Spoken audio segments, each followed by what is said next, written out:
আমাদের এনসিপি ছোট ভাই বোনেরা তারা যত কিছুই হোক তারা এই দেশের জন্য লড়েছে এবং সবশেষে এটা বুঝবে কারো প্ররোচনার খোরাক না হয়ে তারা নিজেরা যেটা করবে আমার মনে হয় নিজেদের বুদ্ধিতে ঠকাও ভালো অন্যের বুদ্ধি নেওয়ার চেয়ে। কারণ অন্যের বুদ্ধি নিয়ে ইতিমধ্যেই তারা কিন্তু আমরা চাই আমাদের ছোটরা সামনের দিকে এগিয়ে আসুক এই কারণে যে এই দেশের হাল তাদেরই ফিউচারে ধরতে হবে। তো তারা যেন ভালো কাজ করে এবং একটা দেশের জন্য সুন্দর একটা নির্বাচন হয়। প্ররোচনার কথা কেন বলছেন?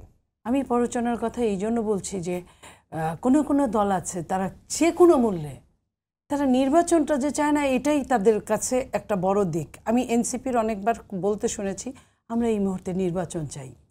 তারা এই জায়গাটা বুঝতে পেরেছে, বাট অনেকেই যারা খুব ভালো আছে তারা মনে করে নির্বাচন না হলে ক্ষতি কি।